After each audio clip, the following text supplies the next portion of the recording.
Good morning, everyone. Oh, I've forgotten my light again. It's so dark in this room, and it's just see if we can put it on from here. Oh, come on, play with me. No, it's not going to go on. All right, we'll just meet with the darkness, I guess. That's what we're supposed to do. I hope you're all well. I hope that you're taking good care of yourself. I've only got like 2 days left of work, and then I've got a week and a half off. So I'm really excited about having some time to myself. I have so much that I want to get done. So very excited about that. I hope that you're hey Sarah, how are you going? Um, I really enjoy coming on and doing these few minutes to see your beautiful faces come up in front of me. Makes it feel all a little bit real for me. So I've got a couple of weeks off to do some stuff. So if you're interested, I might see if I can get on YouTube and organize. Good morning, Reb. How you going? Oh, thank you, Sarah. I love you too. I love all of the contributions you people make to my life as well. So believe me. Hey, Teresa, you finally got on board. It's good to see you too. Anyway, so I was looking this morning and I thought, what am I going to do this morning? The readings this morning were like really, really powerful. So I know you guys are doing some fantastic work out there. And I guess it's a good time to do it in terms of having time to yourself, to work on the things that are holding you back. But there's definitely this huge change. You can feel the shifting in the universe now because people are starting to have a greater understanding that we are all equal. Nobody's any different. And I think it's sort of brought, hey, Lyra from Portugal, how are you going? Oh, Crystal, good morning. How are you? And I just think that perhaps we're all getting a little bit more aligned with what we're doing going forward. Yeah, huge shifts. So you can feel them too. Spiritually, the readings this morning were very, very powerful. So I think a lot of people are really understanding. Oh, it's night there. Where are you, Crystal? Um, and I think that if you're doing the work or you're sort of starting to wake up from, whatever slumber you've been in, whether that's been working, doing your shadow work, or whether it's been just an awakening or an allowing of things to pass, to go. So for some people, it's about shedding some parts of their ego that they realize are serving them anymore. Oh, in Holland, beautiful. I haven't got the readings up yet, so I'll be doing them shortly. So I thought I'd do this while they were uploading. They were awesome, really awesome. Okay, so I'm still on the lovely Louise Hayes here. I talk about her all the time. I think her stuff is really amazing and very easy to read. But I want to just read this chapter 6 here, which is about resistance to change. And she puts a little saying across each chapter. And in this one, it says, I'm in the rhythm and flow of ever-changing life. And it's talking about awareness is the first step in healing or changing, which I think is where a lot of people are at now. Some of us, of course, have been aware for a lot longer. Some have only recently become aware. Yeah, I know. Her stuff's amazing. I've got a few of her books and CDs and whatever else, but I'm very much about the metaphysical. And as I said yesterday, I don't deny that doctors and medical people, psychologists all have their place, and I never deny that. But I also think it's really good for us to have an awareness of how our feelings, thoughts, etc., influence our bodies. And I just want to read this first chapter here, which I think is really important. It says, when we have some pattern buried deeply within us, we must become aware of it in order to heal the condition.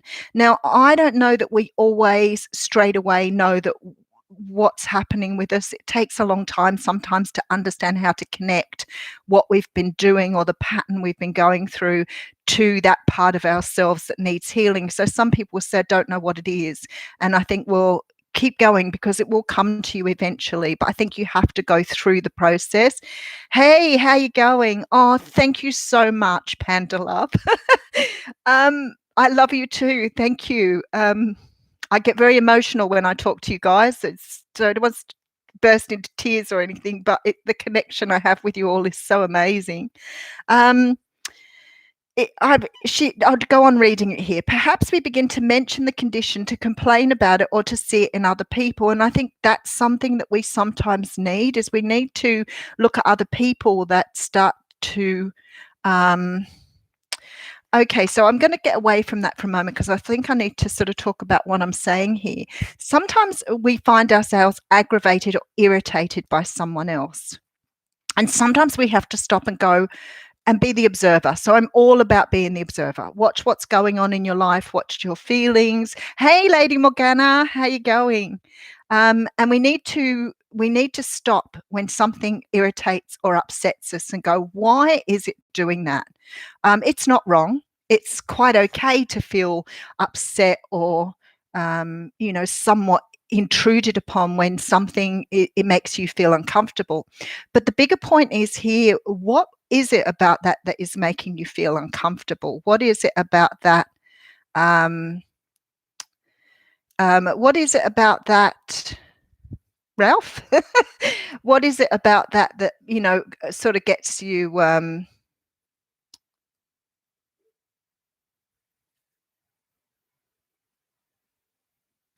quacking like ducks? Got your ducks in a row there, Ralph.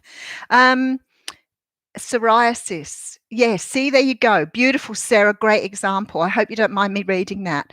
Sarah is saying that she got psoriasis after years of being a victim. And it's about the anger and hurt and holding that inside. For some of us, sometimes, like I've had a really sore shoulder. I've probably been, rejected by someone, and I've got the cold shoulder. For others, it's about holding your emotion in your joints or your bones. I'm not saying don't go for medical help. Absolutely get a diagnosis. Absolutely do what you need to do. But just pay attention to what is affecting you in your life, especially if you're triggered or upset by something somebody else does, because sometimes we come home and we're really angry about that particular situation, and then we bury the anger. We don't really think of, why are we angry? What is it that person did or said to make us feel that way? And that's where you start looking for the answers. So if someone's triggered something in you, that trigger is there for you to say, why am I being triggered, and how does that relate to me? So I'll go back to, hey Elaine, how you going?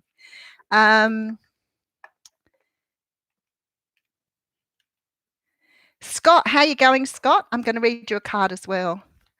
I get Sarah, I'm absolutely 100% there with you on that. I think that our bodies, and we all do it. I'm sorry, I'm just as good as anybody else. If I were to talk about the way things have been in my life and tried to understand some of the things I've been through, but just to relate to some of you, when I was in my mid-30s, I had, I ended up having what was classed probably as a breakdown. I was working 50, 60 hours a week to try and support my children.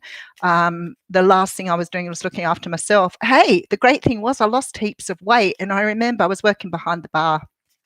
And I remember this guy saying to me one day, he shook hands with me and he said to me, your hands are really cold. You're not well. Hey, Melanie, how you going? You caught me again. How awesome is that? Yes, you do have to be careful of coronavirus with asthma, Crystal. But there are people who are coming through it. So sort of try and understand too, there are a lot of people coming through coronavirus, but it's always good to look after yourself. So this guy had said to me, you're not well, your hands are really cold. And I really didn't understand 2006. Yeah, I don't think it was the start of my spiritual awakening. I'd already been doing a lot of stuff well before then, but it was certainly the start of my peeling off the ego when I did mine. So it was the start of understanding who I was and what I'd kept hidden for a very long time. And I knew it was there. It branched out every now and again to remind me. But I was very, very sick. I dropped a lot of weight. I had severe panic attacks. I never let them interrupt me though. And I remember going to the doctors and the doctors saying, I'll give you some Valium, just go home, settle down. And I was like, really? You're still handling it that way? And I started reading books. A friend of mine had rung me and said she understood what I was going through, and she recommended a book by Dr. Claire Weekes. And at the time Claire Weekes had written that book, she was really very old, and she'd worked a lot with women who'd gone through the health system and always been told that they were neurotic. So apparently I was neurotic. 6 months. I couldn't eat anything. I could barely get off the floor. I just had these awful panic attacks. And after reading her books, I started to understand the physiology, I guess, of why you have why physically the panic attacks were happening mentally. It wasn't until years later that I started to understand why I had gone through what I'd gone through. So that was when I really started to awaken my senses, I guess, and started to understand, you know, how your past and repressing stuff starts to affect you physically. So okay, I just want to have a look. Not a total lockdown. Yeah, we can do the same here too, Crystal. Same thing. We've got a 1.5. Hey, Louisa, how you going, gorgeous? Hey, Melanie from Southern California. Oh, you were a year sick. Yeah, I only lost 6 months, but I was really lucky because my workplace sort of kept my job open for me. They wanted me to come back. But then when I went back, I realized I didn't want to work behind the bar anymore. And I started to have a lot of personal growth then. Light workers do have a very difficult life. I'll agree with you. I think, hey, Annette, how you going? We do. We have to go through a lot of learning, but hey, you know, like I wouldn't change anything to not be where I am now. So I know that I still have to, for a certain point, you know, live my life as I need to. I still have a family. I've still got so many things going on in my life. But this part of my life now has become so much more important. Hey, thanks, Melanie. I love you too. Thank you. Hi, Georgia girl. Louisa. Oh, thank you, Louisa. Yes, I have so much gratitude too, Sarah. It's been a big journey for me, and I'm still learning. I'm still working with it. Hey, you know, it never stops. And this last few weeks for me I have hugely grown. So I feel like as the time goes past, the lessons we learn become so much more revealing. And I guess, you know, you become so much more aware and so much more powerful within yourself that you're then allowed to gain more insight, to gain more energy. And now it doesn't take me quite so long to understand what's happening and why it's happening. Thanks, Sarah. Thank you. You know, hey, Diane. You go to bed, Crystal. You take care. I think for a lot of us, you know, this spiritual journey has been something that is pretty revealing and pretty powerful. But you know what? I wouldn't change it for the world. The person that I'm still becoming is just astounds me. It just brings me into you're very welcome, Crystal. Good night. Oh, thank you, Diane. But anyway, I want to read some cards for you this morning. And the first card I've got here is the card of why. So card 31, I've been shuffling as we've been talking. So let me just read the why.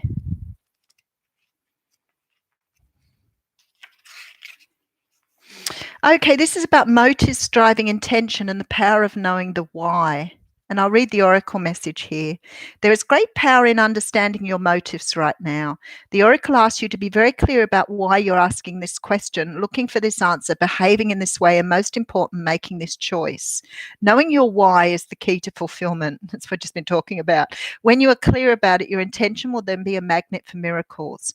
Motives define the nature of your experience. When you think about something, feel it, and then act on it. This invisible why is the life force energy within the seed, which brings it to life and holds the potential to growth. So I want to also read this one because we've got come to the edge here. And I think this is now, after reading that and understanding the why, Spirit is then saying you need to take the risks and come to the edge now. Okay, so this is about courage, taking a leap of faith, overcoming fear, and accepting risk. So I really think now what we've got is we've got a message that we need to, understand why things are happening around us, but also be prepared now to take the risks. Perhaps we've held back in the past for fear of some sort of reprisal or not really. Hey, Susan, yeah, I'm happy to see you too. A lot of people on this morning. It's fabulous. I'm about to put the readings up, which were very powerful today. So I'm in this like state here where I'm so excited about everything. But this is about facing the unknown. It says here, facing the unknown is the only choice you really have right now if you want to progress. It's okay to be afraid. Now is the time to take a risk that is not calculated, to feel the exhilaration as you ready yourself for a leap of faith. Spirit is present, so let go of fear. You're called to express your true self. Listen to your heart and soul, not your head. Come to the edge and discover you can fly. You must step into the unfamiliar so you may find your miracles. And that was so much about the readings too this morning. Who we got here? Hey, I'm happy to see you too, Susan. And then my angel, Metro. Tetro. Hi, how you going? Sarah, this is the time. Good. This is the time to take those leaps of faith. I guess we've got nothing to lose, have we? But that doesn't mean you go silly. Be careful in today's environment because there's still a lot to be sort of, hey, Mermaid Seawolf, how you going? There's still a lot to be cautious of. But what I want to say to you is, once things use this time wisely to work on yourself and really understand. And then once things get a little bit more back to normal, because we're never going to get back to the same normal we knew before. I don't know about the financial situation, to be honest with you. It feels a little unstable for me at the moment. I'm not quite sure where it's all going, but I'd certainly keep an eye on things. People are panicking. The money thing is like toilet paper. People are panicking about having their money in banks. And I guess when we've seen other countries, at the end of the day, the cash isn't going to be worth anything if everything breaks down. So I wouldn't panic at the moment. I wouldn't panic about what's going on. It'll be like the toilet paper situation, I think, where people are going to panic about stuff and it's going to create a lot more issues and problems. But anyway, I better get off and I better get back into my real work. No, this is my real work. Take care, keep safe. Yes, I know we're lucky, aren't we, that we have careers that we can still work at. So many people are out in the field working for their greater good. So many light workers who are out light workers who are out doing the job that not all we could do. So, I have tremendous respect for people. Yes, Louisa with the toilet paper. Thank you all very much for joining me this morning. Much love to you all. Have a wonderful day. Be kind to yourself. Thank you. Today's readings were really potent, so definitely watch them. But I sort of expected that as soon as I sat down, I was like, I could feel the energy. Thank you very much, Melanie. I've got two Melanies here. So Melanie with a Y and Melanie with an IE. Thank you so much for joining me. Much love to you all.